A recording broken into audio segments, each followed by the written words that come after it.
So I'm going to call to order this meeting of the Concord Middle School Building Committee of March 26th, 2020. We've got a lot to achieve today, and the circumstances obviously aren't as easy as they have been. Before we start, I want to emphasize the three things I put out in my memo. Number one, I want to talk a little bit about the safety and condition of all the members. Obviously, the world is a different place since we met before, and I want to emphasize the fact that we have three objectives here. The first is safety and concern for all the people that are involved. Safety is obviously we're doing the meeting on video conferencing, but the concern is also a realization that there's an enormous amount going on in everybody's lives. And this project is one small part of that. I know the pressures on people, particularly those people with children at home, are enormous in terms of all the things that they have to do as they worry about their safety, financial well-being, et cetera. This is one thing of many that people have to do. So I think we have to be mindful of that, and people should be mindful of that in terms of their participation. There are no penalty points for not making things for reasons that are important to you and your family.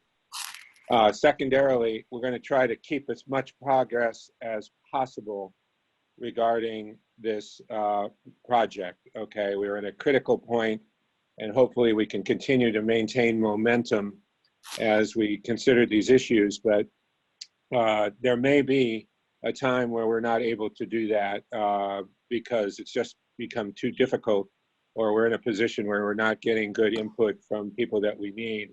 We'll keep people updated on that, and we're going to be working with the town closely on that in terms of further momentum. But as for now, we're just going to try to continue to make progress on those things that we can do. And the third thing is, in this critical time and this difficult time, I think it's going to be more difficult to keep the town and concerned parties, town boards, the public, the community informed about what we're doing. So we have to have extra care to do that, and we'll talk about that. But I think we have to continually think about those three things. We have our people and how the crisis is affecting us. Number two, our goal to maintain momentum, and number three, bringing along other people with us as we try to do that. So I just said that. I just wanted to emphasize that.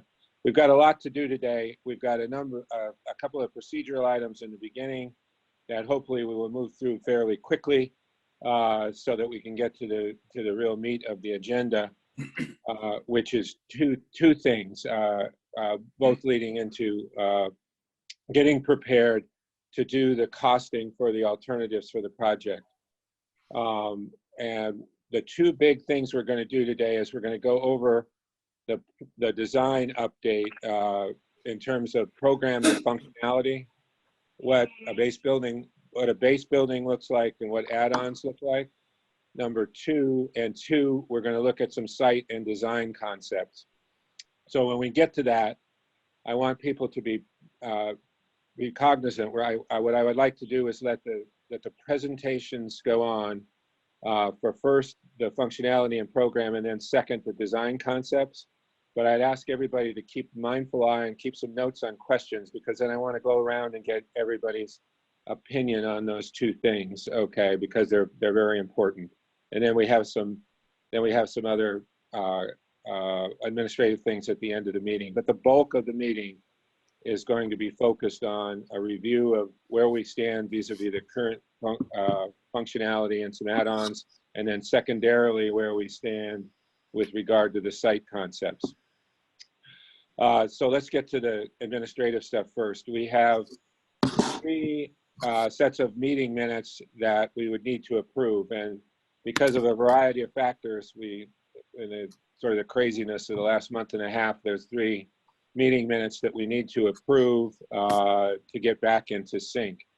Those are the meetings of 12, 16, 19, and Communications Subcommittee, the meeting of 2, 6, 20, which is the full building committee meeting, and the meeting of 2, 13, 20, which was a full building committee meeting.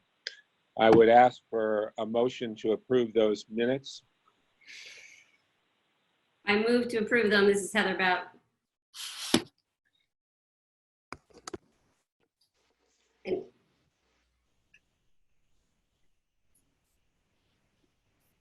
So, Tim, do we need to break out the communications subcommittees for a vote from that subcommittee alone? I'm curious. I'm not hearing.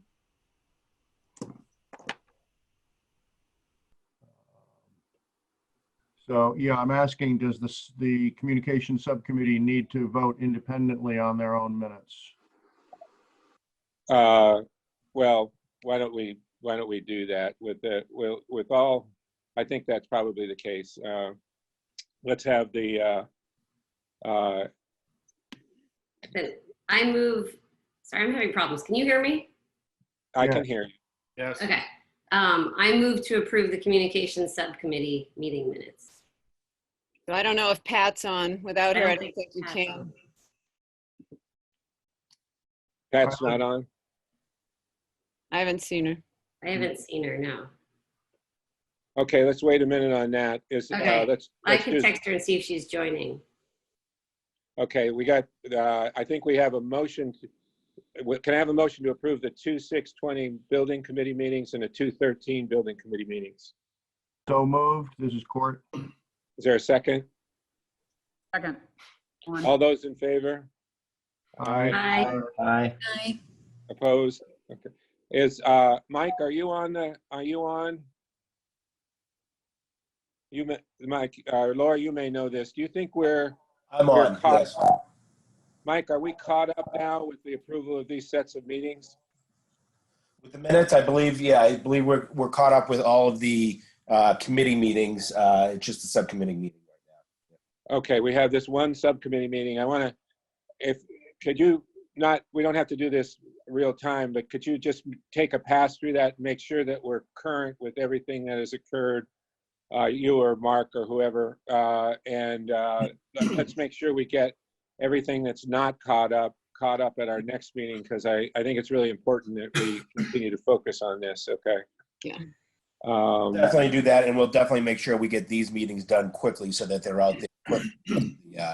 The nature of the meeting with the video. Hi, Tim. This is Chris Carmody. If you wouldn't mind, for the benefit of people who are participating telephonically, if we Just for let me each, know. Let yeah, me for know. each. Go ahead. I'm sorry. For each vote, if you could do a roll call. It looks like the minutes might be the only vote, but just for the purposes of this meeting, for each member to identify themselves before their vote. Would you like to do that for the minutes vote?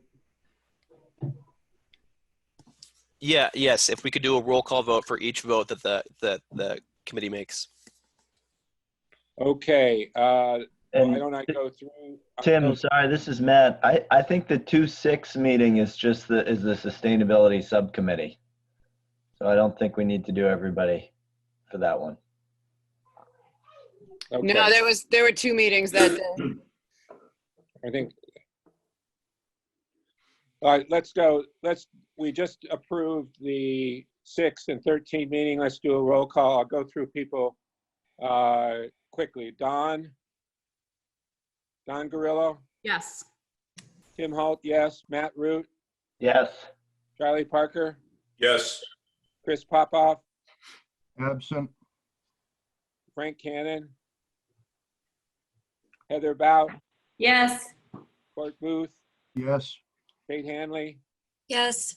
Pat Nelson, Russ Hughes, John Harris, Justin Cameron, Yes. Lori Hunter, Yes. Susan Bates, Jared Stanton, Yes. Stephen Crane. Yes. Okay, thank you. I know that's cumbersome, and I appreciate everybody doing that. Then the next thing on the agenda is an update from the select board meeting, which I think has to do with the schedule, and I'll let Lori and Stephen handle that. Yeah, so we met with the select board. It was a month ago, feels like 40 lifetimes ago, to talk about timing. and the date of the ballot and election, both. At that point, and I think Stephen, you can chime in at any point, I'm putting a big asterisk on everything I'm going to say because I expect we're in a whole nother discussion given the way the whole world is playing out around us. At the time of the discussion, the select board was looking at a vote on the presidential ballot in November with a town meeting most likely in September. We had started to debate what that meant for the process and project, especially relative to keeping the design work going. The article, the 1.5, would have funds to allow for some continued work, but not that whole stretch. So the select board had asked for information on those costs for the interim. Hill and SMMA are working on those still, is that right? I know we've emailed about it. I'm not sure we've finished that to get that to the select board. I think given the chaos of it all, we need to keep finishing that. So that's where we left it off. They hadn't set formally the timeline. That was the leaning was going that way for sure. Stephen, you and I haven't talked about this at all because we're talking about some of the other things, but do you have any sense of, we're in essential business mode right now, so I don't think there's an expected date of discussion of this right at the moment. Yeah, that's correct, Lori. Everyone can hear me, right? Yeah. Yep. Okay, so that's correct. They were definitely leaning strongly towards the presidential election, and then the town meeting, like I said, October-ish, maybe late September, October. I think Lori's right. I don't know how much that holds now. I don't think we can even really say at this stage of the game what the timeline's going to be. When it's going to be nailed down, because we don't know how long it's going to take to return back to full normal operations. And I mean that both from a municipal standpoint, but also an economic standpoint. Correct. I think part of this, and we are kind of doing this, Kerry LaFleur and I and Mike Lawson are kind of having a conversation in the background about, what does this look like economically at the bottom? Go back and look at maybe data from 2008, which is probably the closest economic comparison. But there really is no historical comparison when you look at this all in. And I suppose if I really had the ability to prognosticate things like this, I wouldn't be a town manager. Yeah. The timeline now, the board is meeting tonight, today, I should say at 4:00. They are going to be likely voting to postpone the March 31st election to a date that may or may not be announced. We're getting some legal guidance on that. There's guidance that says you can postpone it to a date to be announced later, and then there's guidance that says you have to name a date. Either way, I don't know how realistic a date that gets announced tonight is going to be anyway, because like I said, we don't know where the curve gets flattened. So, Susan's back. So, so this is where, so like I said, I think there's a lot more variables than there were, and there were a bunch before all of this started. So like I said, we're just focused on the municipal election that's going to be postponed. And then I would also expect that, given the trajectory of things, the annual town meeting will be postponed as well. The moderator, I think, already has that authority. So it's, the short answer is we don't know. The longer answer is what I just gave. Okay, so it seems like the net of this is, at the last set of discussions, it was thought that the schedule would be the September town meeting and the vote at the town at the big election, and there's still a lot of ambiguity about that. We'll just stay updated on it. Is that fair? Yeah, that's fair. I mean, I think, and I don't want to get too far, and I'm not trying to steer the conversation off the rails here, but just to identify a few of the variables that are in at least my mind. You know, there was the back to school time has been extended. Could it be extended beyond May 4th? It very well could. Other states have just called the whole year off. You know, we were talking about a June election potentially, and you know, when I was talking to Tari, the town clerk, she's like, well, you know, people will still be here because kids will still be in school. And I said, do we really know that for sure? You know, this idea of no summertime town meeting, is that now completely off the table? I mean, who knows? The normal timelines and normal rhythms of how towns operate is just completely destabilized. And I think we're, you know, figuring it out as we go. So I just want to throw that out there, that it's the normal benchmarks that we look at, you know, end of school year, you know, regular town meeting, a special town meeting, and a normal national election. Those could all be in a state of flux. And I don't mean to sound alarmist. I'm just being somewhat, you know, pragmatic. Mhm. Yeah, I think everyone on our committee is aware of the ambiguity here and the difficulty of scheduling things. So we appreciate your efforts there, and wish you good luck in getting the town back on a schedule. And this project will conform to whatever the town and yourself decide is the right set of actions as we approach the fall. Yeah, I guess I'll just add that we're not sure we could keep the pace to meet those proposed deadlines anyway. So I think there's so much in flux. I think we'll know Right. more at the end of the meeting on our ability to keep going. And then that'll have to jive with what the town's plans are for even regular meetings, never mind special town meetings. So. Right. Okay, thank you both. And thank you for all of you for your efforts in all of those areas. It's an interesting time right now. The next item on our agenda is the community forum meeting. I don't know, Heather, if you want to give us a little update on that.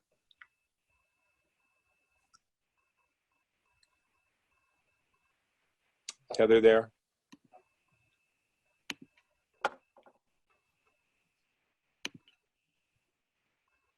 Oh, she's on mute. Heather, I think you're on mute. Oh, sorry about that. Okay. I was just saying I didn't realize I was doing that update, so I don't have an overview in front of me. The high level overview is that we had great attendance, a lot of really good interaction, the overviews of the just educational thinking and showing the high level design concepts, I think was really helpful to people. We got a lot of good input and questions. I could go through the themes, but the themes were on, certainly people have brought up gym space, music space, flexibility. We had certainly a lot of feedback there. I'm sorry, I didn't realize I was doing this, so I would have more details in front of me. Sorry about that. No, that's okay. I could pull it, if you want to give me a minute, I could pull it up. We don't. I don't think we want to spend a ton of time on this. Okay, then we'll just leave it at that. We got a lot of good input. I heard from several people afterwards. We got some feedback afterwards that it was very helpful. So I think it was a great first step in terms of getting some of the feedback that we need, some of the input on what people are looking for in the school. As we come out over time, with more designs and details and everything, obviously we'll need to do more of that and get more specific feedback on what we're discussing. But it was a great subset of input that I think has been already taken into consideration, certainly in design discussions and planning for moving forward. So a good start at community input. Okay, thank you. Sure. All right, let's get on to the hopefully the bulk of our discussion today, which is the design update. What I want to do here is have Kristen go through the first set of items here, the program updates, pricing options for what we're calling enhancements. And then I would like to get some feedback on that, okay, before we go into the site and design concept. So Kristen is there. Why don't you take it over and go through the presentation on program updates and the pricing options. Great, sounds good. So I'll switch over to our slideshow here in a moment, but I did want to let everyone know that on the phone from the design team for any questions, we have Matt Rice, who's going to focus on the program updates and go over the pricing options. We have Martine Dion, our sustainability director, for the sustainability portion. We also have Keith Fallon, who will take care of the site and design concepts, and Phil Poinelli, who's been our educational programming lead. So we have a full team here available to answer your questions. Okay, just one word in process. I would encourage our folks to keep notes of the questions or comments that you want to make as they go through this. And then I want to make sure everybody has a chance to comment. So I will go around and make sure everybody gets their comments and questions answered. So let's try to get through the presentation and then come to the questions. Sounds good. So we will have a break between those first bullet items and the design concept. Yes. Matt, if you'd like to take it from here on the program update. Sure. Thank you, Kristen. On the program update front, really the goal that we've been striving towards over the course of the past few weeks is to reduce the size of the building. The gross square footage where we were about 2 or 3 weeks ago was up near 160,000 square feet. And the reason that we were looking to reduce it, as many will recall, is the fact that we need to be within the $100 million threshold in terms of the overall project construction cost, that's total project cost. And at 160,000 square feet, it was projecting to be over that limitation. So to be able to adhere to that budgetary limitation, we endeavored on a process of trying to look to see where we could gain some efficiency in the building and reduce the overall size. And the end result of this effort was that we were able to pull out about 10% of the building square footage. You can see at the bottom of the slide that we're now down to 144,000 square feet, which is within the budgetary limitation at the cost projection that we have right now. So that's a great place to be in terms of leading into the more detailed cost estimating effort that we're going to talk about in a moment. But to talk about how we got to that number, the process really involved ourselves, as well as Lori and Justin and the Hill team. And together, we really went line by line through the space summary at a very granular level of detail to be able to understand how do we get down to the number. And we feel comfortable with the number. I think collectively the entire team does in terms of where we got to. But I will preface this entire discussion by saying it was not an easy process to get down to there. There were some sacrifices made. And there were some decisions made in terms of how we might need to modify the curriculum or the delivery moving forward into the future as part of the methodology in terms of getting down to the number that we are now. But again, we feel like we're in a good place. In the spirit of time for the overall presentation to make sure that we have time to touch on everything, I'm not going to jump through every single bullet item that everyone can see on the screen here. I'll hit a few of them, but certainly if there's questions on additional items, we can touch on those during the QA portion after we get through. So one thing I did want to stress is that the team organization of the building and the team fidelity has been maintained. That was sort of a primary goal that we weren't willing to modify as we went through the review process. And so that means that the core academic programs of ELA, social studies, math, and science all have been remained intact in terms of the quantity of spaces. There was a small reduction in the classroom size for some of the general classrooms, but with the 20 student per classroom count that we're at, and we feel very comfortable there that we still have a very sizable classroom and one that will serve the community well. On the special education side, there was a shift there in terms of reducing the number of resource rooms. So these are pull-out types of instruction rooms for special education. And the reason we made that decision was really because we're focusing and looking forward in terms of what special education should look like for the school and the district moving forward, which is really a shift towards push-in education, where Special education students and general education students are being taught alongside each other within the main classroom, potentially with another adult coming in terms of helping on the push-in side, and really an inclusionary approach. And so looking forward, trying to make sure that we kept the classrooms intact and the teams intact and allow special education to take place there was the goal. And it's worth noting there as well that we are maintaining planning for 3 separate special education rooms. Some of these are actually looking forward, programs that don't exist right now, or rooms that don't exist right now, I guess I should say. But seeing the need that's coming from the elementary school levels, there's certainly a need for these rooms, and we are still planning for those moving forward.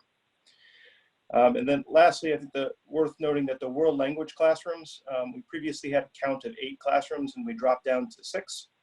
The reason for that is we're essentially looking to consolidate some amount of the classes in a little bit of shared learning environment model. This still means that Spanish classes will be taught in Spanish rooms, Mandarin classes taught in Mandarin rooms.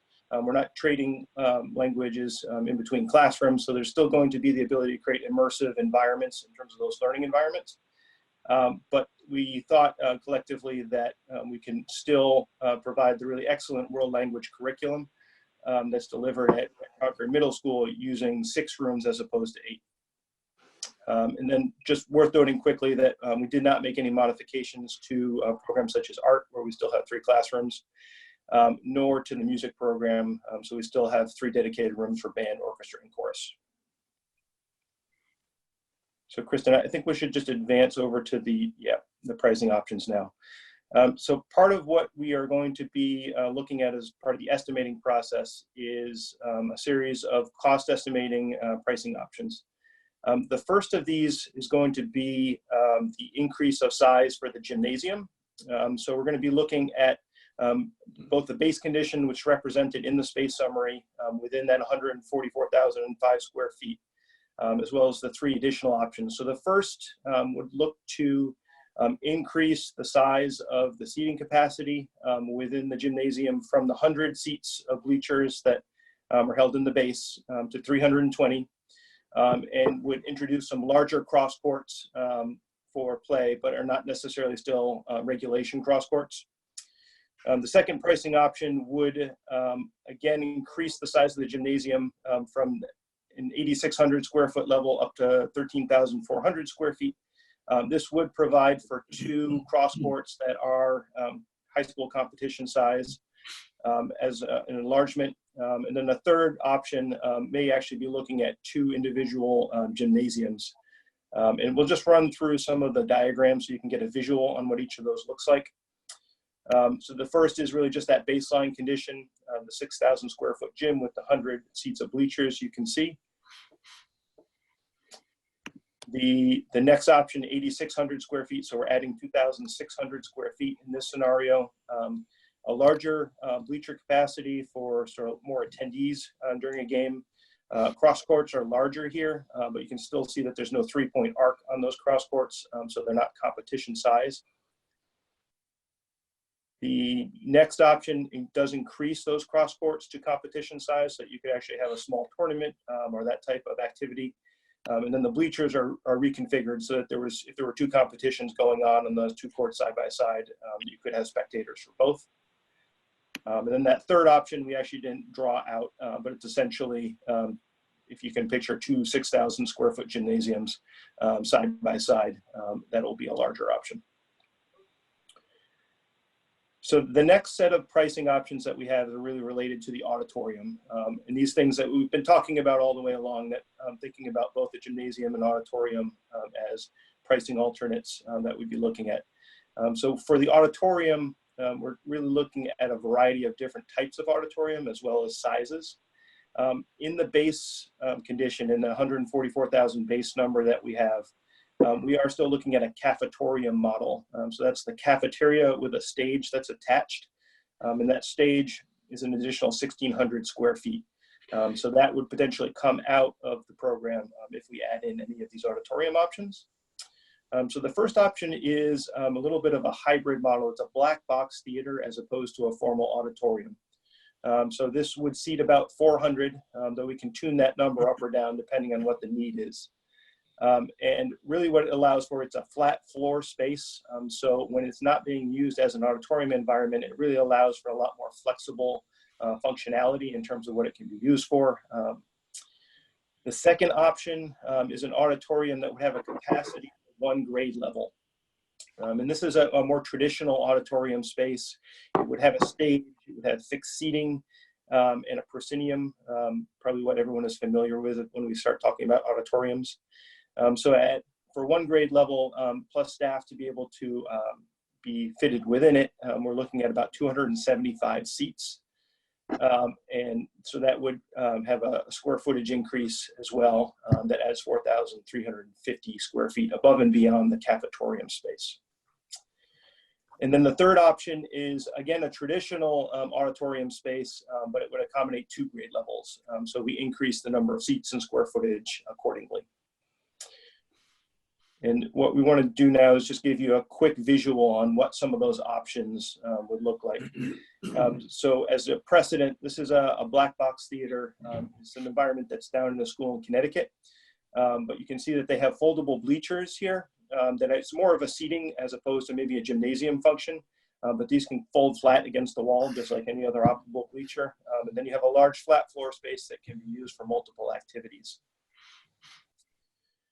The smaller auditorium size, there's a very good analog over at Alcott in terms of the size of the auditorium. This is maybe a little bit smaller, but in terms of trying to get a sense of what that size and feel of theater would be like, very much what we find over there. The larger 2 grade auditorium space, this is an example of that relative capacity in terms of the size and feel of it. Again, there would be a stage, fixed seating. Important to note that all these auditoriums would have low rate sloped floors. So we're not proposing the addition of any types of steps or impediments in terms of the accessibility within the seating for the auditorium. We know that's an important consideration. And then maybe just one final footnote to it. The all school capacity in terms of seating the entire environment for an all school assembly, that would be held now within the gymnasium environment. So we will make accommodations within the gym, whether it's with bleachers and or movable seats to accommodate the full 700 student capacity. We know that's still an important educational function that needs to be served, but the plan is to accommodate that in the gymnasium moving forward.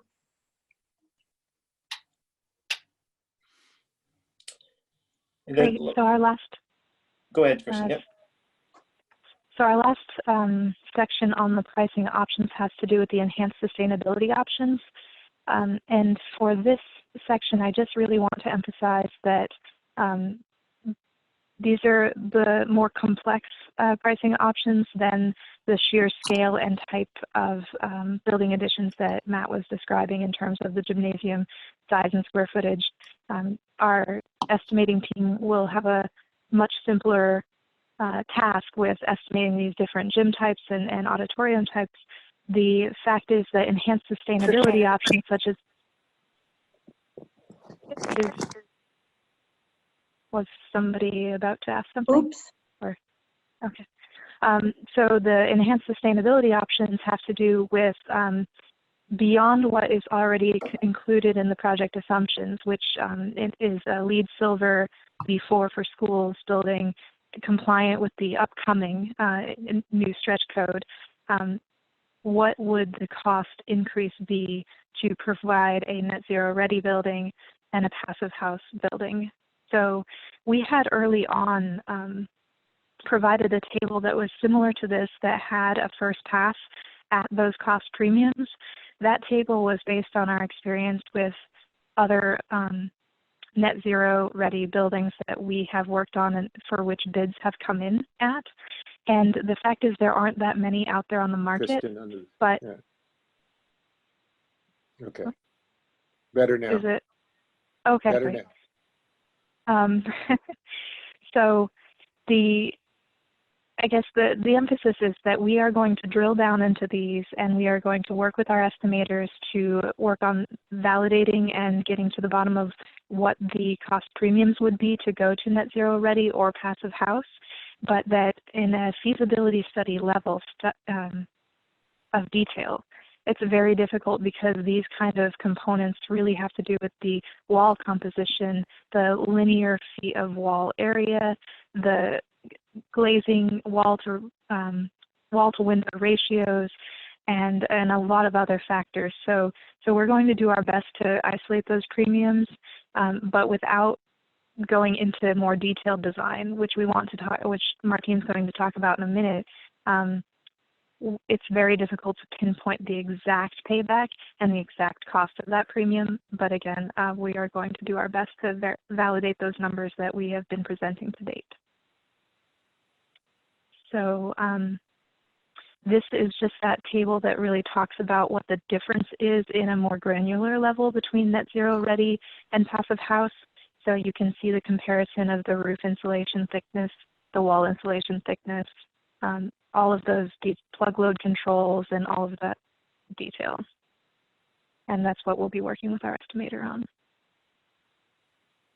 So Martine, if you'd like to talk about our project precedents and also then what comes later in design in terms of detailed development to inform those numbers, that would be great. Thank you, Kristen. And I just want to add that in order, we had a great meeting with Hill about a month ago, and in order to, if you could go back to that table for one quick 30 seconds, we are providing for more detail than you see on that table, actually, to make sure that the cost estimator has as much information as possible to give us pricing at that level, at the feasibility level, pricing that's as credible as possible. So we wanted to provide you a reminder of what that means in your project in terms of what is achievable. And we've been talking a lot about stretch code versus enhanced Netzero Ready, for example. And we just wanted to show you a few precedents. And these are our projects, obviously. Projects that are going for Netzero or Netzero Ready. Your goal, your EUI goal, or the goal that's been discussed since we've started this project, was to be between 25 and 30. EUI, KBTU per square foot per year, and KBTU is a unit of energy where we combine the electrical and the natural gas. So those two projects that you see there are achieving between 25 and 30. Those one is in construction, the Lincoln K8, and the Wesley Honeywell is in schematic design. So the 29 you see there is a schematic design EUI. We're actually looking for an EUI to hone down that EUI closer to 25 if possible. In what happens is as you move through the design phases, you get more detailed design specifically on the building enclosure and the HVAC systems and the electrical systems, and that allows you to hone down more on that EUI. Next slide, please. One thing I want to mention is that there are actually up to 14. We don't have that that list, but we're happy to circulate a list. We have about, I think there's up to 14 or 15 projects statewide that are striving or already achieving an EUI between 25 and 30. So your project and these two projects are not the exception. This is really something that's becoming the standard in design statewide. And there's likely to be regulation from the state. Who knows what's going to happen in the next year, but let's say within the next 2 years, where most of the projects, most of the school projects are going to be designed around an EUI of 30. So this is just an example of the Honeywell project that we're designing right now, which is in schematic design. And this is something that we will be doing, hopefully in early schematic design for your project when we have narrowed down preferred schematic design options. We will be looking at comparing those design options with different HVAC systems. And this one is showing a natural gas, more conventional HVAC system, and it's comparing to geothermal and all-electric, two all-electric systems, geothermal and ground source heat pumps, and then air source heat pumps. And for this particular project, we compared an Adreno to a new option. And one thing I want to point here is that the natural gas heating option meets stretch code. However, it doesn't meet the goal of an EUI 30. And this is something that we're seeing right now in our other projects.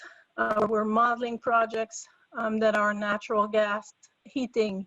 And I just want to bring that to your attention because I know your goal is close to 30, but those projects are all sort of more in the 40s in terms of EUI.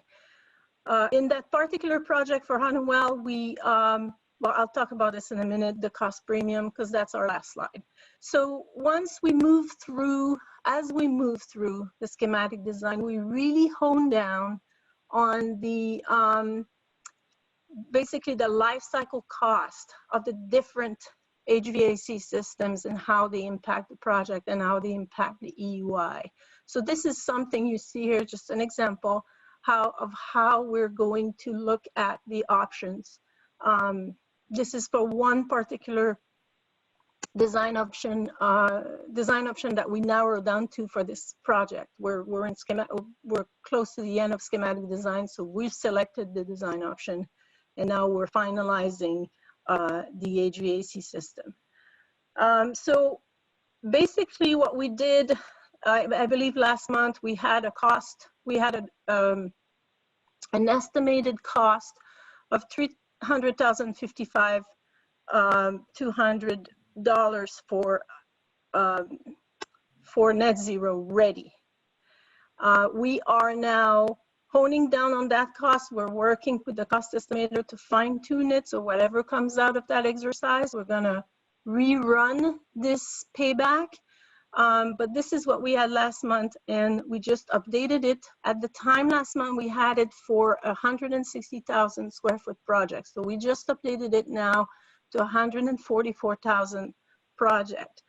And that cost had a payback of 2.6 years. And I just want to mention that I also ran that, that cost premium at $1 million and at $2 million. Let's say that the estimate comes out much higher than that $355,000. If I run it at $1 million, which is, I believe, a 1% incremental cost over the project budget, the payback would be about 7 years. If we have a $2 million cost premium, the payback would be 14 years. So your investment has a really quick payback. Your investment in the enhanced sustainability for Netzero ready as a quick payback. So before we get the details, we just wanted to run this to the committee. And the other thing I'd like to bring up is the fact that while we're doing this cost exercise, and it's, you know, critically important, and I think it'll bring some clear information out and help us move ahead and set goals, we shouldn't forget about the value-added benefits of this enhanced sustainability.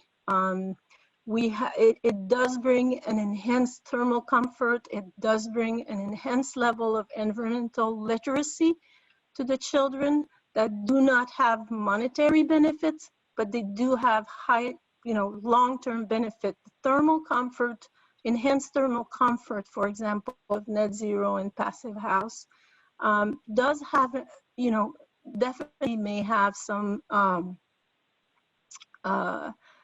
benefits not only to all students, but I do think there are some particular particular benefits to those inclusion program children. And there's been some studies around that, and we'll certainly take a look in there and bring you additional information on that. So, so as Martine mentioned, we're really going to use the cost estimating period to try and validate this cost premium piece.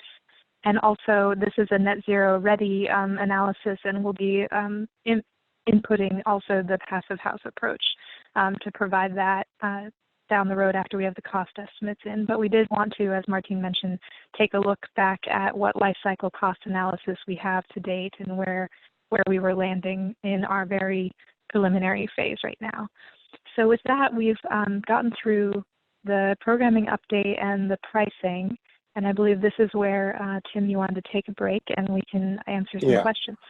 Yeah, I would thank you very much. That was a lot of, and I realize the time. We may be going over a little bit here when we get to the design, but I think this is really important. And I appreciate all the work that was put into this. I know what I had a feel, in our management meetings, I got a feeling of the amount of work and the focus that's putting into this.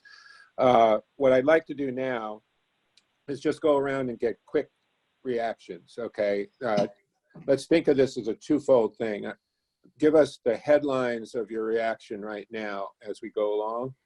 And then I would encourage everybody, should they choose to write down a little expanded note about what your reactions are to what you saw today and send it to Lori and Don and I.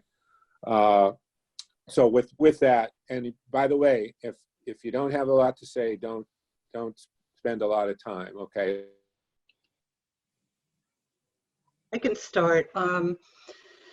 It's a lot to digest, and I'm hoping that this slideshow will be available for us to download and print and be able to go over on our own. Or discussions with this, okay.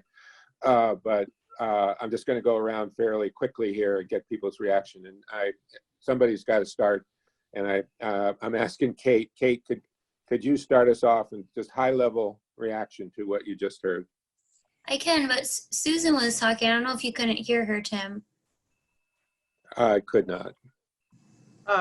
Can you hear me now? Yes. Okay. I was just saying it was a lot of information to digest, and thank you for putting it together. And I'm hoping that all these slides will be available for all of us, you know, to look at and continue to analyze and digest this particular. Yeah, they'll go right out after this meeting. All these presentations will be to you. Okay. Great, thanks. Okay, Kate, go ahead. Thanks. Yeah, this is great. It's nice to see an update. It's been a while since we've met, so it's really great to see things kind of narrowing in. You know, obviously, I think the sustainability presentation, Martine, that was really helpful, and it's nice to see us honing in on the Netzero ready and the passive house as options to help us meet our sustainability goals. And you know, it was great to see the gym and the auditorium options. One question I had was, and you don't have to answer right now, but just, well, I guess two questions. One is, you know, do we need to be making some kind of decision about, you know, gym and auditorium at this point, or when does that happen down the line? And what's the kind of trade-offs between, you know, I know Justin and Lori had talked about wanting a place where all the students could meet together, and it sounds like that will be possible in the gym, but I'm just wondering if there's some kind of connection between the decision of how big of a gym and how big of an auditorium, and how do those kind of play together when we're deciding? Great, thank you. I'm not going to try to ask everybody to respond right now, okay, because we have a time thing, but we'll, all of these, this is all valuable. Okay, Pat, are you there? Pat yes, Nelson? I am. Yeah, I am. Let me come off of mute. You're on mute. I'm here. I'm here. Yeah, I'm sorry. Yeah, my first reaction was understanding that we need to reduce the space and wanting us to be very clear about the value of the inclusion and the pull in versus the pull out, so that as we're communicating that, when we talk about reducing the special ed rooms, that we have some very clear data-driven support for that. I think that'll be really important. I also am struck by the ability to provide flexible spaces. So I'm very interested in the flexible black box space, especially if we're going to be limiting other spaces in the building. Having that flexible black box space would be very helpful. The sustainability, it seems to me that we're still going to be kind of working our way through what those costs are. And then my same question is, it looked like, did I see that the larger auditorium that would accommodate the town is off the table now, or am I misunderstanding that? So those are my questions. Okay, thank you. Is Russ there? Russ Hughes? Okay. John Harris? Yeah, I'm here. Russ is here. Okay. Can you hear me? Yes, go ahead. No, yeah, I mean, I like all the options that were put out there. I didn't catch why we reduced the space or the size of the building. How we came up with what it was 144,000 something square feet. And I would like to, as someone already mentioned, it's a lot of information, so it would be nice to get a copy of this presentation to really look at it more in depth. Okay, great. John?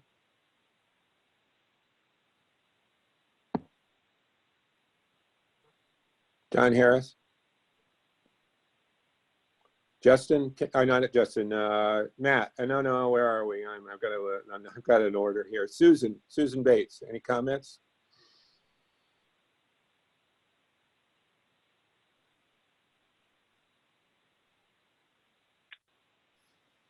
Sorry, nothing more than I said earlier, but I agree with Pat about the flexible spaces seem to have double value in a sense because of the multi-use aspect. Okay. Chris Popoff, are you on now? Frank I don't Cannon? think Chris could make it, yeah. Okay, great. Frank Cannon, are you there? All right, Charlie Parker. Hey, first, I'm really pleased with the analysis and work that's going on with the space. I do have a couple of questions on that. And, one is, I think the 144,000 square feet does not include the auditorium. I certainly can understand why and why we are where we are. It would, along with the comments Russ made, I'd like to better understand, the options and the decision process there. And I'd like to see, at some point we make a decision that it is appropriate either to have or not have an auditorium in the plan. I know it's quite a bit of space, but we've never really had that discussion. I think we need to. I was very pleased with all the pieces on the sustainability, the way that's laid out, and the analytic framework going forward. So I think it looks good, and I think the work so far is great. All right, Matt, are you there, Matt? Yes, I'm here.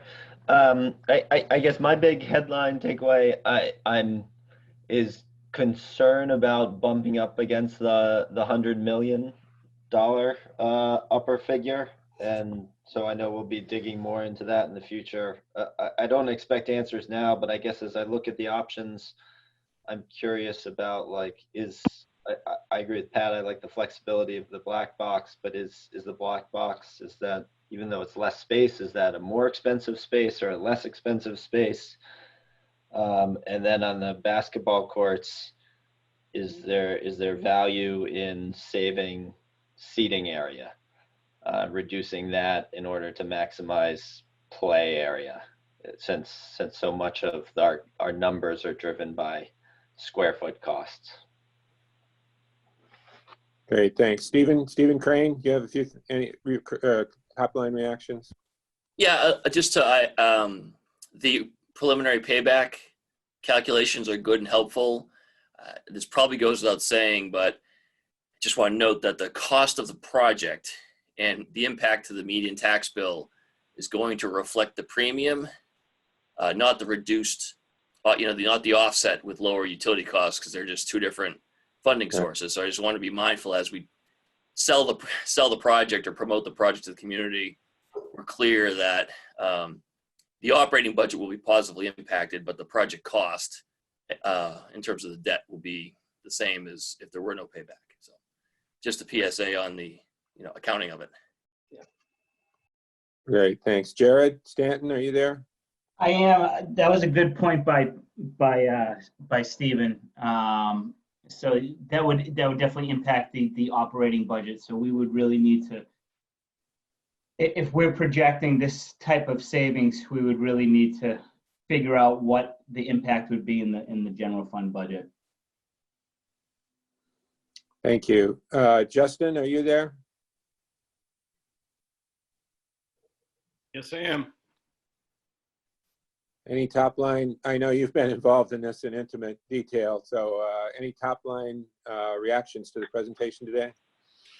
No, the only thing that struck me is the thoughtfulness of having a gym that has the capacity with the bleachers to accommodate any and all school functions and the ability to build school community. I may have just missed that, but I was very grateful that in this presentation that was brought out. That's an important part, especially moving forward in a project. I know it's not 100% clear if we're going to have an auditorium or not, but if we don't have an auditorium, to have a gym that can accommodate the entire student body is pretty important. So I thank you for that. Thank you. Where are we here? Let's see. Listen, Heather, top line. You there, Heather?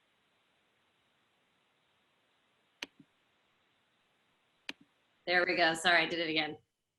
So most of what I had has been mentioned, so I'll say very high level. The first was that the sustainability savings numbers are really helpful, that payback, to start to put it in perspective, and that going forward, I think it'll be really helpful to do that to various degrees, as we're comparing levels of sustainability options, to look at those payback numbers at various levels will be helpful. And even, I don't know if this will be relevant or not, those kind of numbers, I don't know if we'd be able to look at them for the gym. If we're looking at one of the letters sent to us pointed out that if we have 2 regulation sized gyms that can host games and tournaments, that can be a revenue stream, whether it's worth looking at what kind of revenue that would be, and if there's any significant payback that would come with that over time. And my third concept actually echoes Justin's. It was just the concept of the auditorium and a black box and the possibility for full school assemblies, and just kind of putting out there the question that is the gym an appropriate space for that, and ensuring that if we need a full school gathering space, are we accomplishing that somehow or a way that's appropriate? So it sounds like Justin's comment somewhat hit on that, but I wanted to mention it also as a priority.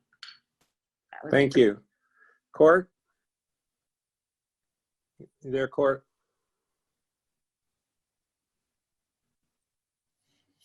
Yeah, thank you.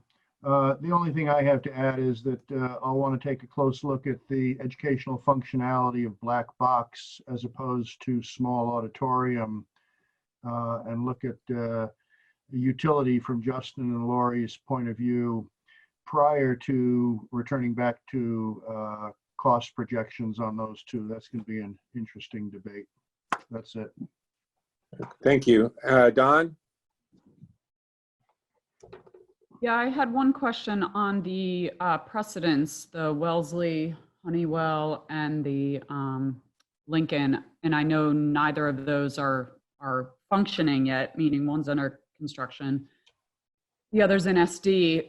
Can we look at any other precedents that are built with data? I know, and I think Charlie's got some of this, so if he hasn't already shared it, but MLK, wherever the other Cambridge school, King Open, other schools against the same data that we are, what the glazing, the shading coefficient on the glazing and the amount of insulation, so we can compare apples to apples of something that's actually that we have data for. And then my second question is, what's the percent of glazing on both of those projects? Because I understand that both of them are just, renderings, if you will, because again, they're not built, but they appear to have quite a bit of glazing. I can answer that right now if you want. I want to Um, kind of hold off on that or right hold? now. Okay. We're just Okay. getting the concerns right now. I want to have Lori, if you're there, you can comment a little, and I want you to give a little more depth to the educational program and the 144, if you can. Oh, sure. So, Justin and I spent a good portion of a day reworking what the square footage was playing out like. Some of the lower level details that Matt hasn't referenced yet, we did certainly what he said about special education, and that really fits with our vision of special education. So we're comfortable there. What it's done is put a tighter timeline to that vision and the progress we need to make there, but it completely aligns. World language was a little more of a struggle because that is a change to how we're operating a little more significantly than in terms of shared space than we do right now. I think Justin would agree that was a bigger compromise on our part. And frankly, one I pushed and he was pushing back on. So we're struggling with that, but we'll make it work. What we preserved were the teams. So that was by far the most important piece. What we did debate and took some square footage off of was the actual size of each classroom and a bit of the common areas outside of those classrooms where the neighborhoods can overflow into. I think between the two, we're still comfortable because with a little smaller footprint of the classroom and our expectation of small class size, given the number of teams we're creating, if teachers want to spread out, they can do so into that neighborhood space. So that was a pretty significant discussion. I think on the flip side of that, we talked a lot about art and music and the depth of our programs there and decided we could not take space from those. And that's just because of our robust programming and commitment to those as a community value. We'd actually be having to compromise what we offer. And I don't think that was our intent going into this, was to reduce programming and opportunities for kids as we go into the new school. I'll just quickly touch on the auditorium, and Justin, I think, mentioned the need, his hope still for full school space availability. Just in looking at how we would use that, I think the options are there because we came to some conclusion that a 700-person auditorium would only be used on occasion. It would still not fit the staff, so you'd actually have to go larger than that. One of the reasons the 500-person auditorium is there is an attempt to still be able to do grade level work and perhaps accommodate a town meeting kind of mindset. So I think those are all the variables still in play at 500. I'm intrigued with the little bits of visibility I've had into the options that exist out there now for really flexible space where the seating collapses more of in a bleacher style, and then it becomes a space that can be used for other things when it's not being used for that auditorium kind of environment. So I think all of you are right. We've got a lot more work to do in understanding those options and the costs and really identifying what our purposes are for those environments, because that should probably drive the decision-making onto what format we want and how much we want to spend. I think those are my highlight views. I've been obviously really close to how we got to what you're seeing today. The one piece I don't have a lot of answers on is the sustainability. So I think the more in depth we can get on that, the better. So we all understand the decision making going into it. And Stephen's right. The public version of capital costs versus operating costs, having had to do some of that at different points, can be a really challenging delivery. But that said, if there's costs to be saved, it's worth looking at the sustainable pieces that get us there. It's just a matter of how you market that. So, okay, my comments are first, number one, I think that we now have a really good handle on the educational program, and the space that's required to sustain the educational program that our administration and faculty believe in.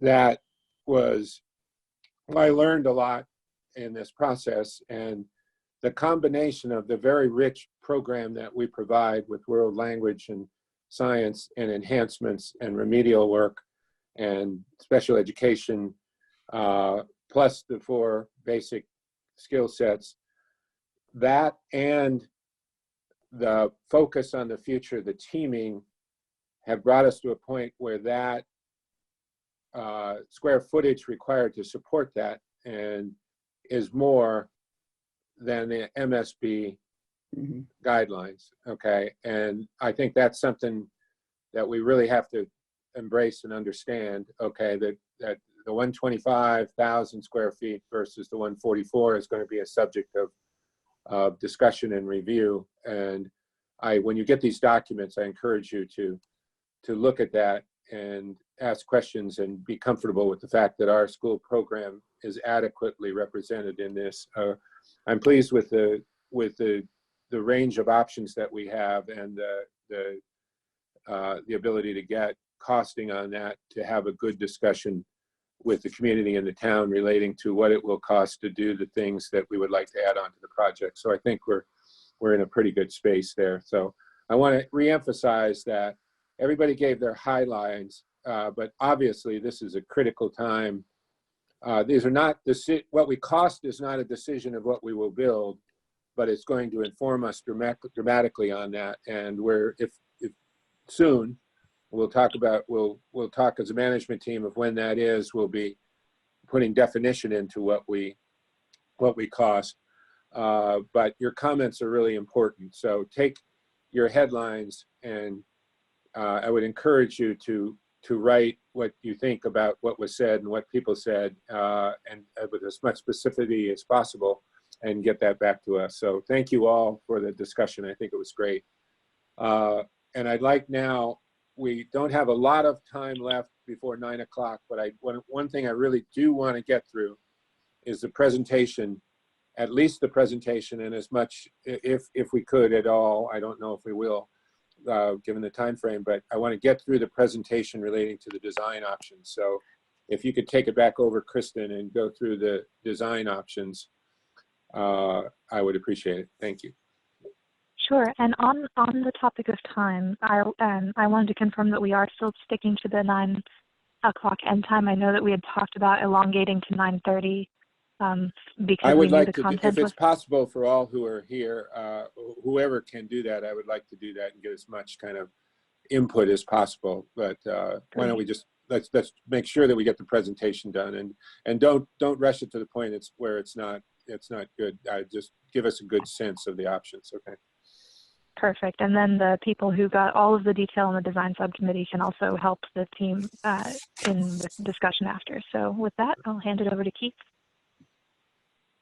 Okay, so just as a bit of review, can everybody hear me? Just make sure that I'm connected. Great. Okay, so this is a summary slide from our February 13th meeting with the design subcommittee.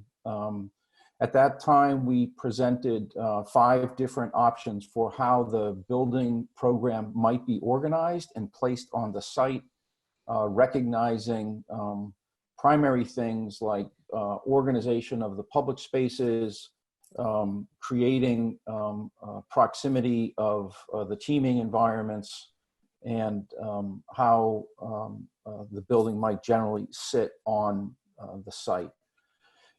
At the time that these were presented, the program was nominally 160,000 square feet, and there was also discussion of including an auditorium.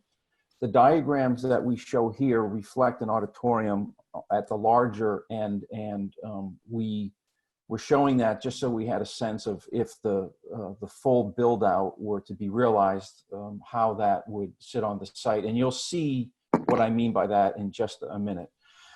Coming out of the February 13th meeting, it was decided to advance 4 of these options, 1, 2, 3, and 4. Option 5 was considered to not provide the level of fidelity to teaming that was paramount for the educational team. And the qualitative aspects that existed within option 5 were found to be, and what I mean by that in terms of organization of public space, the relationship of that public space to the teaching environment, elements of those were within the other options. And so we advanced beyond February 13th with an eye toward refining the approach to options 1 through 4 and reducing the diagrams to more closely adhere to the building program. So we can go to the next. My intention is simply to walk you through these 4 options, slight discussion of how they've been adjusted relative to the earlier thinking.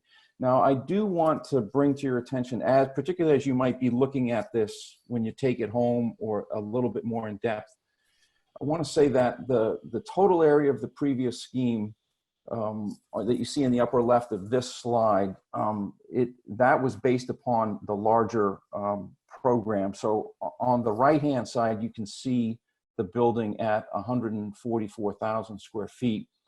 It does all the options today do not include the auditorium, but there will be a provision to include it should you decide to do that. And so just as an example of how that gets placed in there, it's not a simple operation of simply picking out that program element or putting it back in place. So as an example of that, on the left-hand side, when you had the larger auditorium, the music classrooms were proximate to it.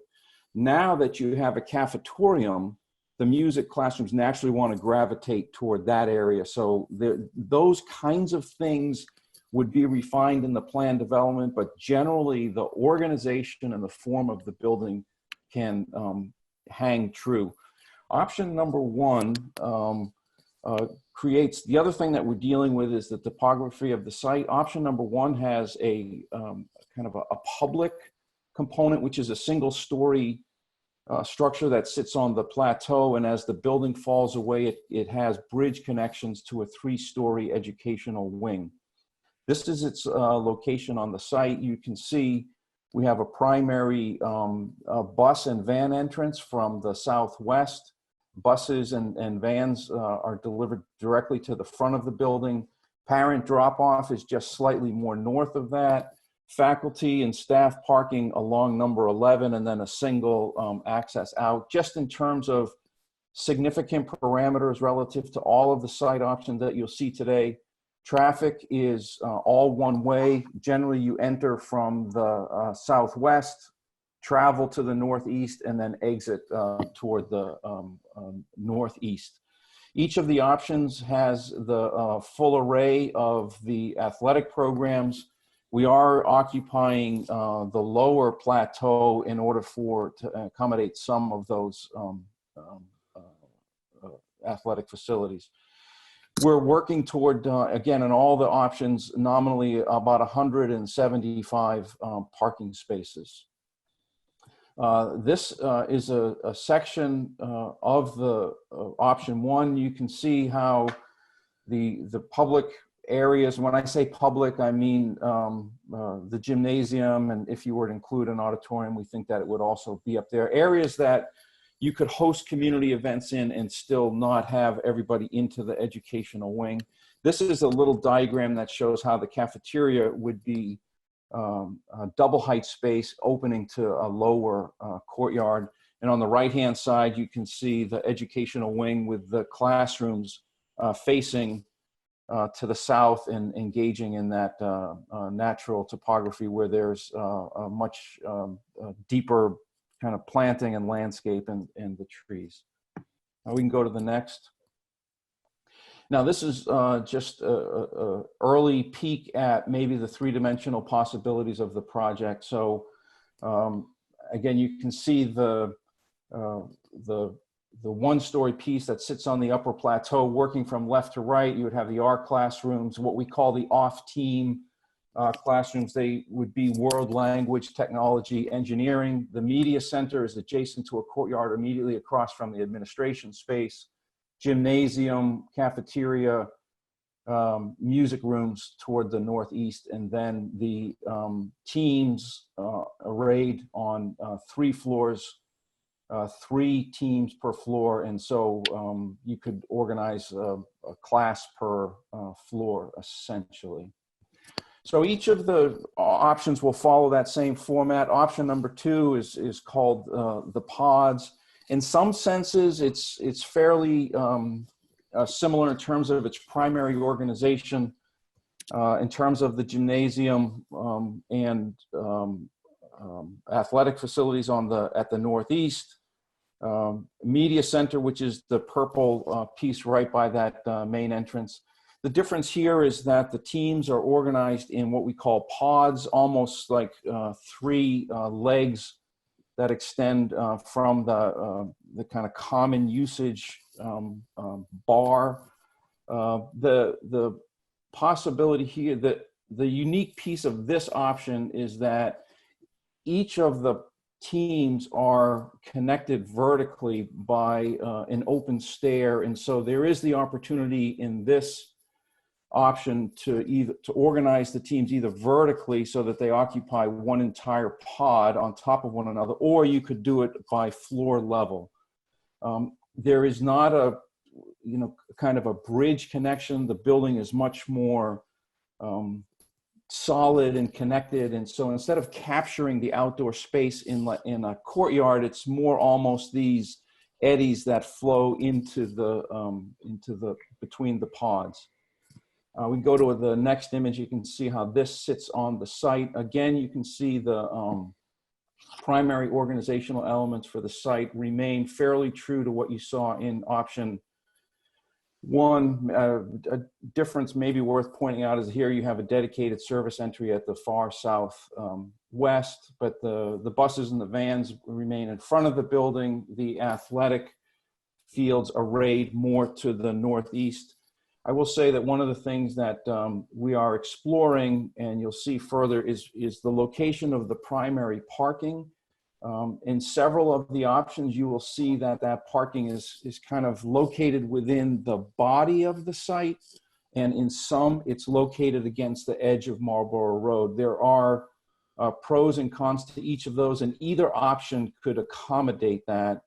One of the things that we're looking at and would like to comment upon right now, when the parking is in the middle of the site, it's not immediately adjacent to the road, and therefore may not be the image of the building, but what it does is it creates a separation between the athletic, recreational, and outdoor learning spaces and the connection to the natural hillside and topography.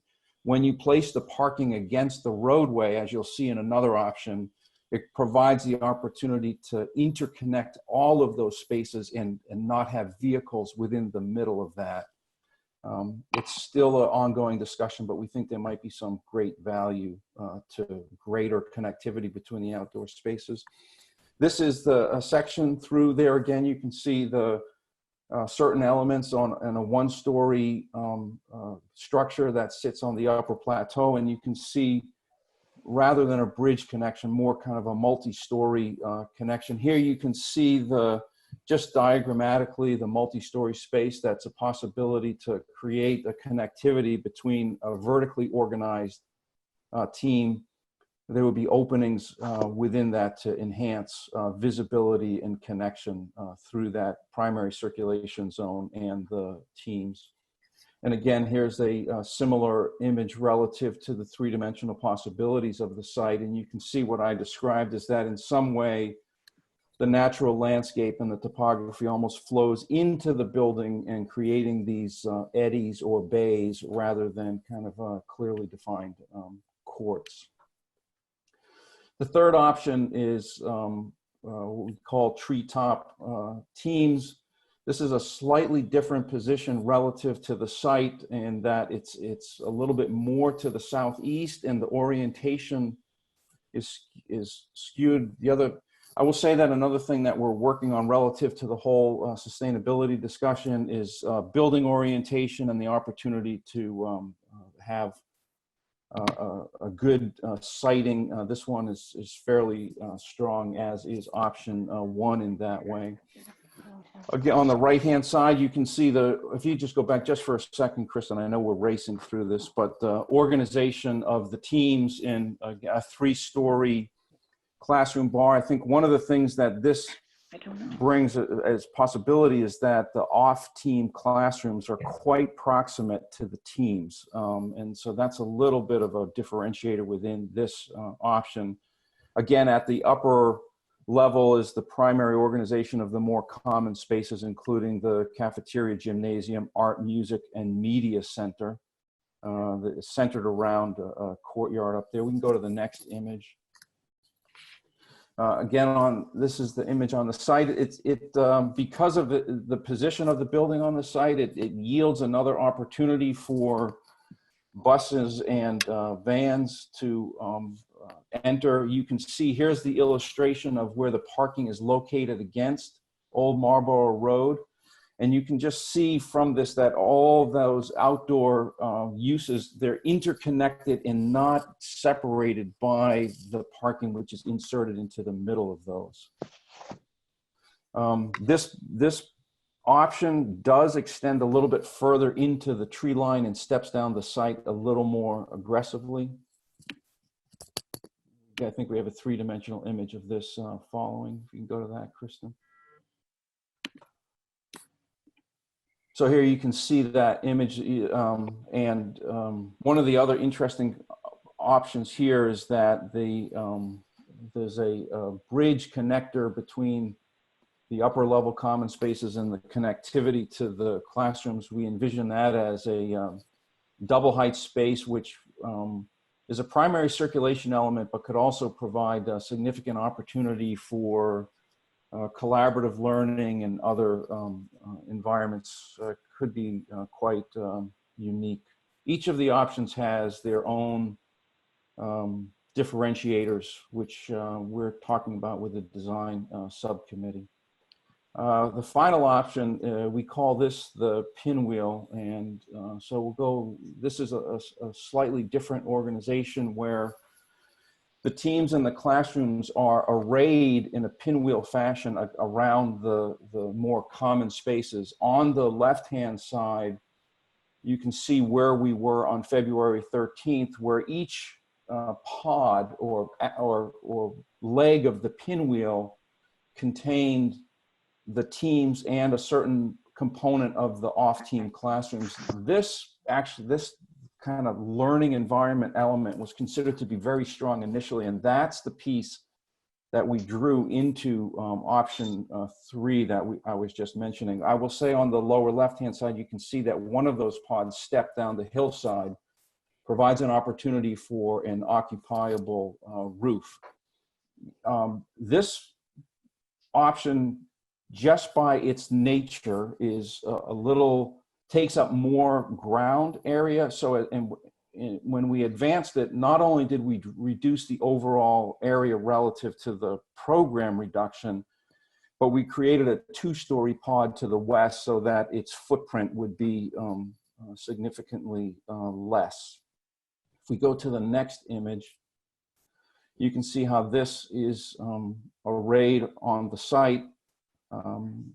Just a reminder that all of the building options are in essentially the same location because we're maintaining the existing school in its operation and we're leaving room for construction. And so we went through a whole analysis of that coming into the February 13th meeting that we're not repeating here, but I just thought it would be a helpful reminder.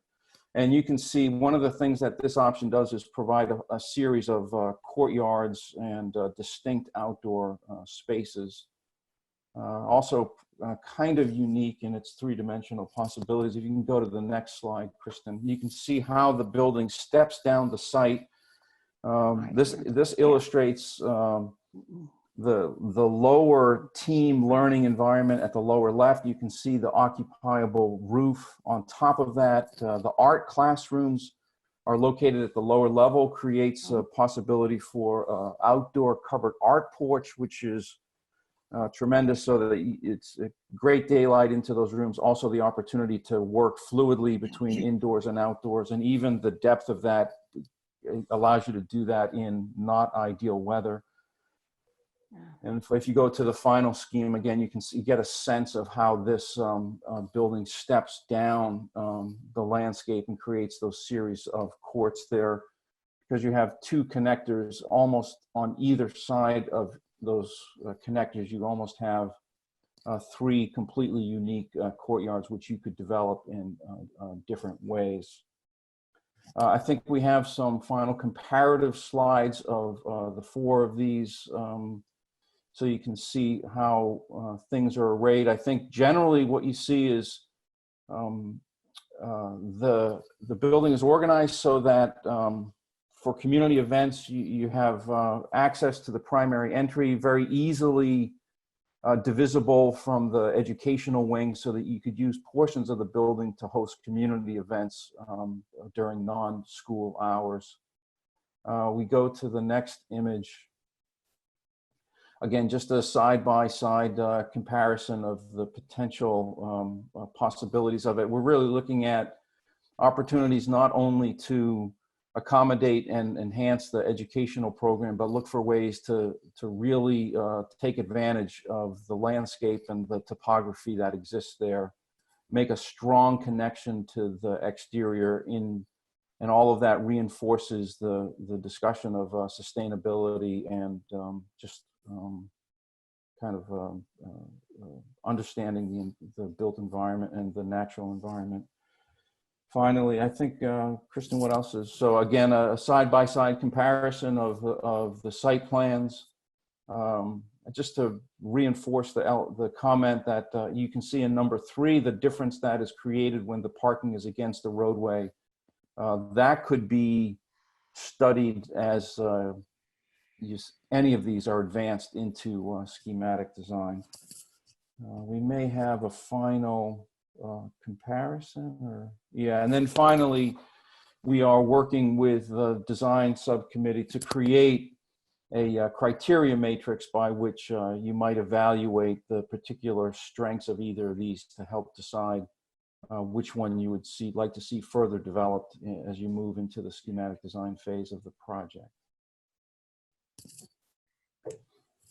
And I don't know that we really need to dive into this right now, but one tool that the design subcommittee and the design team have been working on is the evaluation matrix. And so I think that'll be circulated after it's been discussed a little bit more and updated. That's great. Thank you, Keith and Kristen. This was, you know, my reaction is probably not unlike what a number of subcommittee members, wow, that's a lot of information. And you have these reactions. One is it's amazingly exciting to actually see concepts of the building. It makes it real, but it also, in your mind comes, God, how are we going to make a decision like this? We have a building that's going to last 50+ years, and there are subtle differences between them. So you did a really good job in a short period of time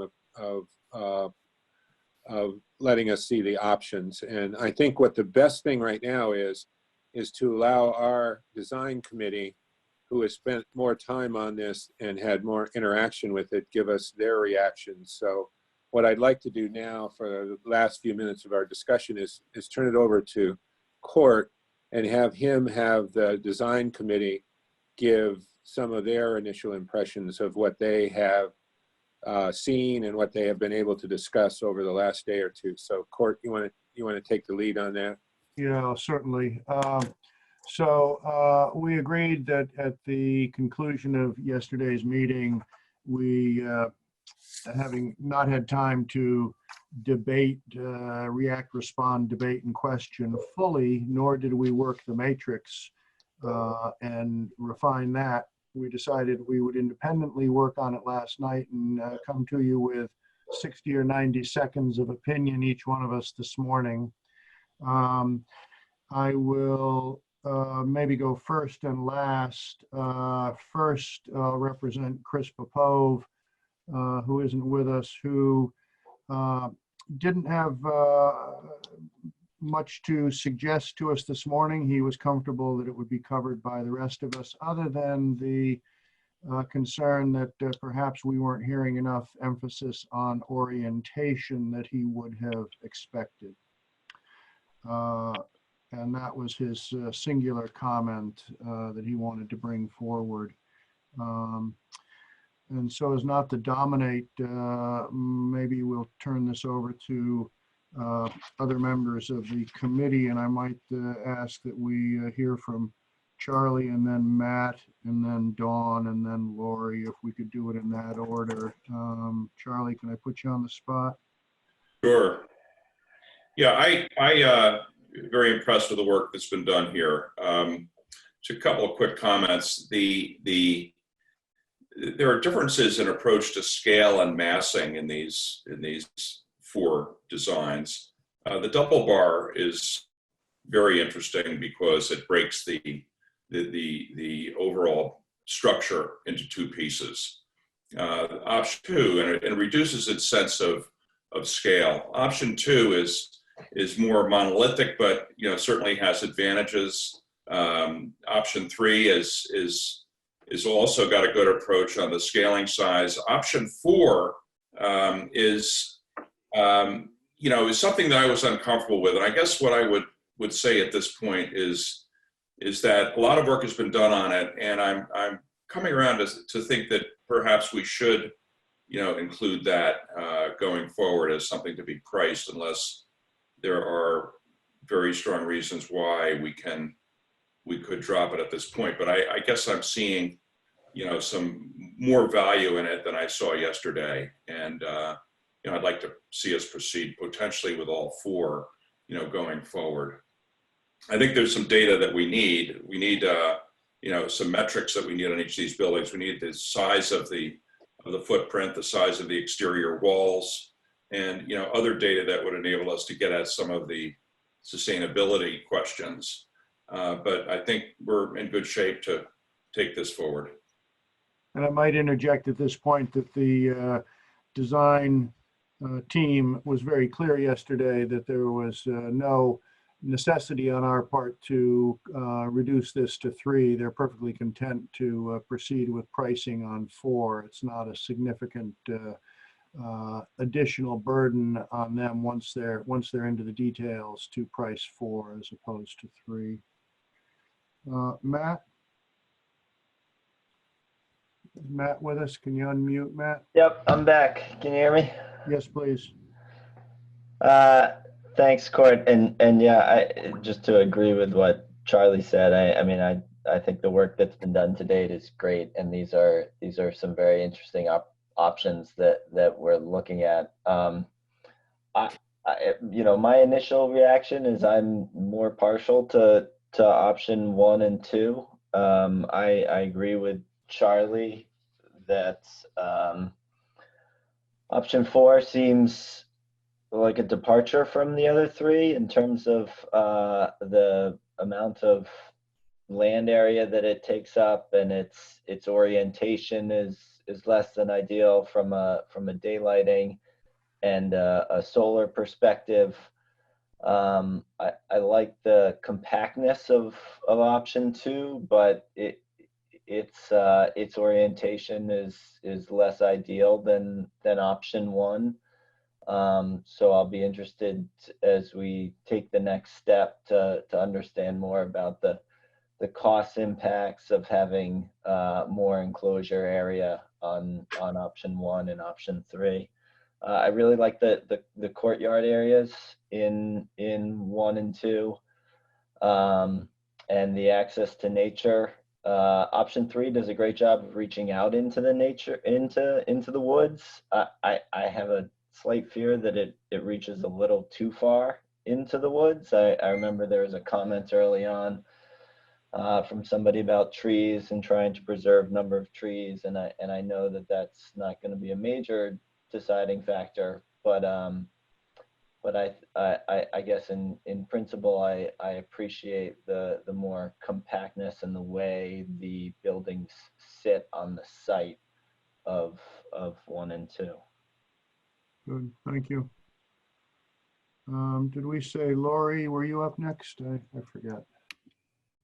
I think you might have said Dawn, but I don't know if it matters. Okay, Dawn, do you want to go ahead?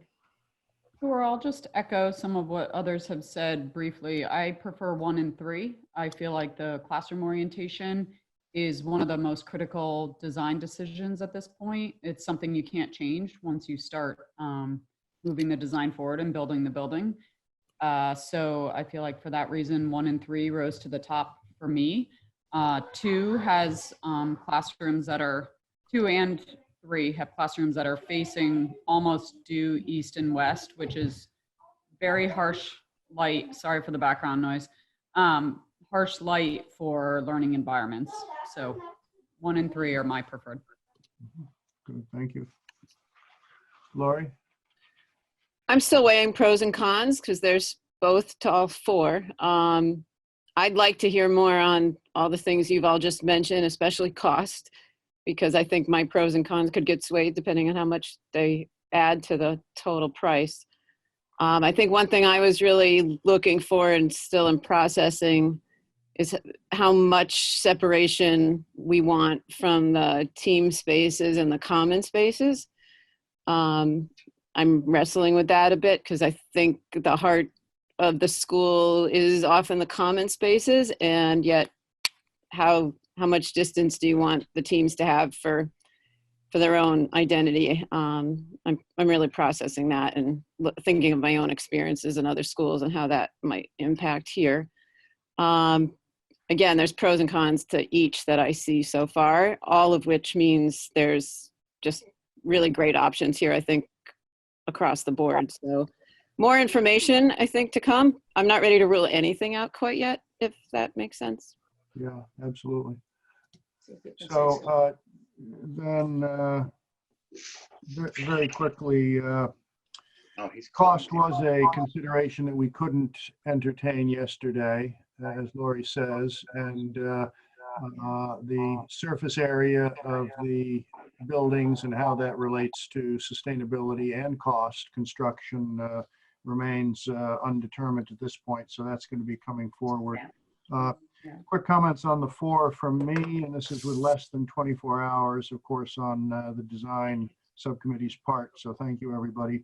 Number 1 struck me as the quote-unquote obvious choice, and I don't mean that pejoratively. It just makes a lot of sense to lay it out that way. The number 2, the pods, I like the fingers that penetrate into the woods, but the orientation has some issues. It might be one of the tightest building confines, and if so, that might lend itself to some efficiencies. Good team separation. Number 3, the treetops does penetrate quite far. That's lovely, but do we want to penetrate that far? It does reduce the presence of the building on Marlborough Road, which might be a positive factor to lower the profile and the presence on the road. The spread of the entire building, however, concerns me about potential operating costs, but the bridge space is a nice feature, but again, could be costly in the spread. And then finally, for the pinwheel, it probably has the potential to be the most stunning aesthetically, but that's quite a trade-off for our other factors. Close to the road, and with that, I would be in favor of continuing the pricing on all 4 myself at this juncture. He's gone again. So I think that's our brief review from the design subcommittee. Want to thank the work that went in to the prep for that meeting yesterday to get us as far as we got in about 2 hours. Jim. Okay, thank you, Court. Thank you all. You guys have had the opportunity to look at this and have some discussion and react to it.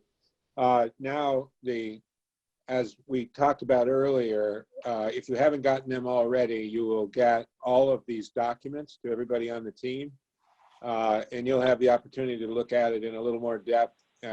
You'll have the opportunity to consider what you've heard this morning in terms of both the presentation and the review by the design committee. And I would encourage you to share your ideas with us. And on this, I would include, when you send in your ideas on the design, please forward them to Lori, Dawn, and I would include Court on that also as the head of the design committee. So we can get a sense of people's input into these design options. I think I would congratulate everybody for your patience and your ability to navigate a meeting like this, which is not difficult, which is not easy, excuse me, online. So thank you all very much.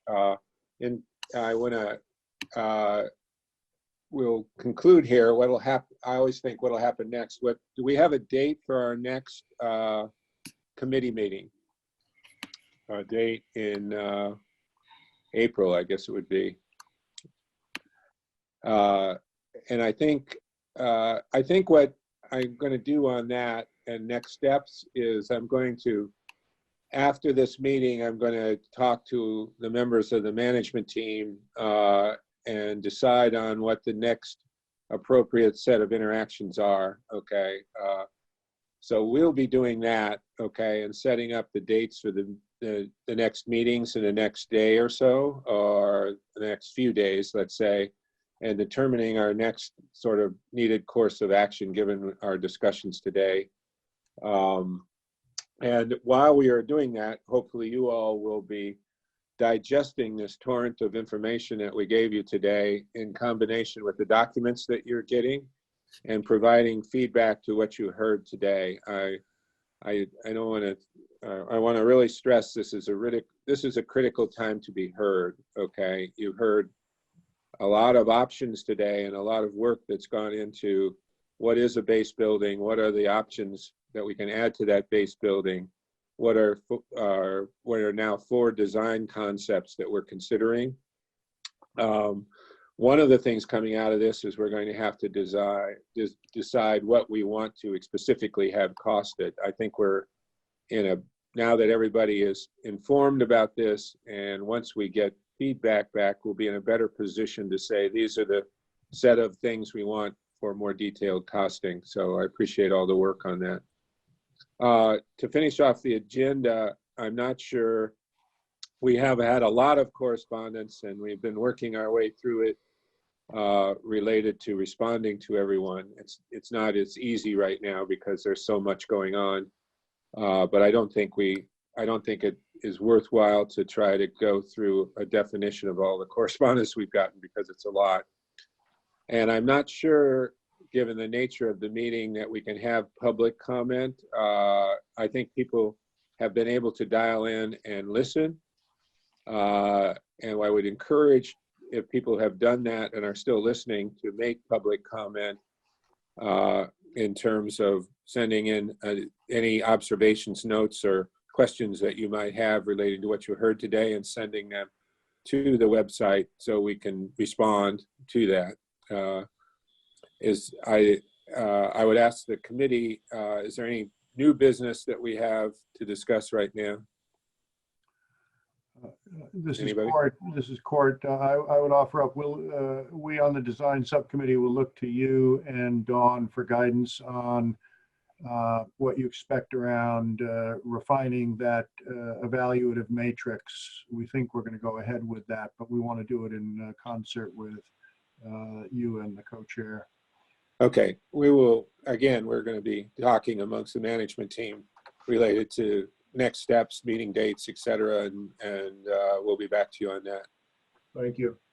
So any other new business? Or Tim, this is Mike Carroll. If I can interject one question / comment. I think we were intending on trying to move forward with the estimating teams, kind of going forward after this meeting today. So if there's no objection, if we've got the 4 alternates here, or the 4 options, and we've got the alternate pricing for the gyms and the sustainability and the auditorium, things of that nature, Is it acceptable for us to reach out to the estimators and ask them to start proceeding with it so that we can start getting? I want to wait until I've had a chance to talk with Dawn, Lori, the senior management team, Kristen and you offline a little bit. And I don't think it's unreasonable, but I want to make sure that we're all on the same page about that with a little more nuanced discussion. And I'm not putting it off. I think there's a chance we could agree and come to that tomorrow and get going on that. So that's what I want to do first, if that's reasonable to you. That's fine. I just wanted to clarify. Thank you very much. Yeah, there's two things going on here. We have a schedule that we're trying to adhere to, and I appreciate all of that. But on the back, there's enormous ambiguity with that schedule on the back end. So I realize the need to continue to maintain momentum, but I'm very cognizant of the fact that we are a committee, and I want good input from the entire committee, and I don't want anyone to feel like these decisions are all being made somewhere else and I didn't have voice in that. So I also want to make sure that the members of the committee have good opportunity to give input into what we're doing. And I realize this is not the critical thing. We're not deciding on the design and the building that we're going to build. And there are many options here, and it may well be that we need information on those options for the committee to decide on that. That's obviously the case.